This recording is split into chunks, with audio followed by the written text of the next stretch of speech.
Hello and welcome to Reroll. My name is Angus Morrison, and early on the 15th of October the Magicka Wizard Wars NDA was lifted, which means I'm now able to bring you some early gameplay. This video will use a mixture of pre-alpha and alpha footage, and for anyone interested, the alpha build is now available through Steam Early Access. If you're unfamiliar with the Magicka IP, the concept is simple. Combine any elements from your pool of 8, unleash the spell, and pray to God it doesn't take your head off. Which it will. It'll take your head, your enemies' heads, and the heads of innocent bystanders for miles around. It's definitely worth looking up a Let's Play if you haven't seen it, because the chaos is something to behold. The original Magicka was developed by Arrowhead Studios as a 4-player co-op title, but Wizard Wars is developed by Paradox North and, as the name suggests, takes the series in the rather bloody direction of 4v4 PvP. The project is still very early in development, so this is not a review, but a brief preview to see whether Wizard Wars has promise and to offer suggestions where the game is found wanting. The immediate difference you'll notice in Wizard Wars is the 3-element limit to your spells. The original Magicka allowed combination of up to 5 elements, more if you include the compound elements like steam or ice, to unleash mighty spells like the Meteor Shower or the legendary Arse Mines. I can understand why they've done this. The potential combinations are orders of magnitude greater when dealing with 5 slots, and limiting the players to 3 will be considerably easier to balance. Basically, it lowers the potential for one person to stumble across a mystical death spell which turns the enemy to jam. Faster than the enemy usually turns to jam.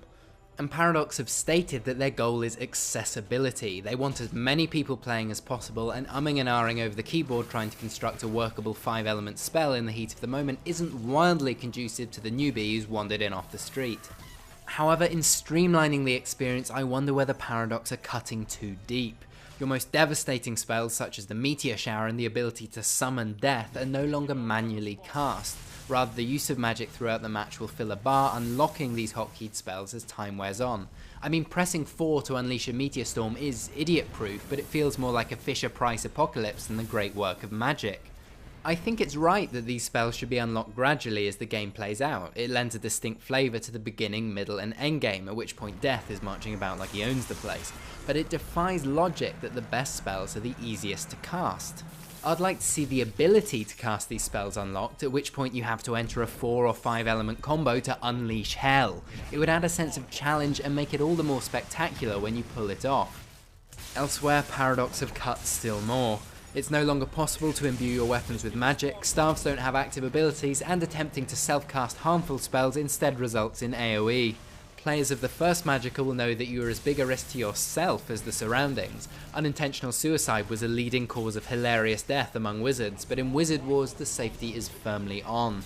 Happily, friendly fire is still a real and present threat, and in the fray you're more than likely to mow down a teammate or two. This ensures that at least some of the chaos which characterise Magicka lurks in the new arenas. And I suppose the real question here is, despite the simplification, is it still fun? Is it a true madcap Magicka game that can provide hours of entertainment over voice comms? Is it a game that deserves to spawn untold legions of Let's Plays? The answer is undoubtedly yes. I had a riot. You still have to think fast or button mash in terror depending on your preference. The fast rounds are extremely compelling, and there's a delightful absurdity about sprinting the full length of the map to outrun death. Plus, these are very early days. At present there's only one map and one conquest style game mode, and the potential for expansion is huge. I worry though that after release it'll prove too simplistic for long-term appeal. After only a few hours I found myself resorting to the same handful of spells, and while that's likely to change as people learn the ropes and how best to counter certain combinations, it doesn't feel like there's much there to master. The difference between the pros and the average might not be all that great. One solution could be the incorporation of longer spells at different difficulty levels. For example, the standard 3-element level plus 4-element and 5-element matches for those who want a real test of muscle memory, though the issue of balance remains.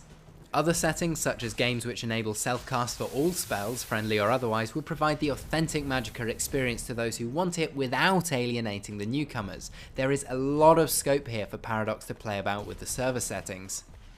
When it releases, Wizard Wars will be free to play, relying on gear and weapon sales using crowns, which can also be earned in-game. As you can see, the gear system is literally just tumbleweed right now, so I'll take a closer look at pricing and progression come launch. I should note though that for early access to the game you are required to purchase at least the starter wizard pack, which includes a number of weapons and a robe, so it's a safe bet that that's their pricing model. Overall then, I had a lot of fun. The chaos inherent in the Magicka formula is very well suited to PvP, for its comedy value if nothing else, and it's easy to see a diverse brawler growing out of the limited alpha. However, I feel somewhat patronised. In the name of accessibility, a number of features that made the original Magicka such joyful carnage have been removed or toned down.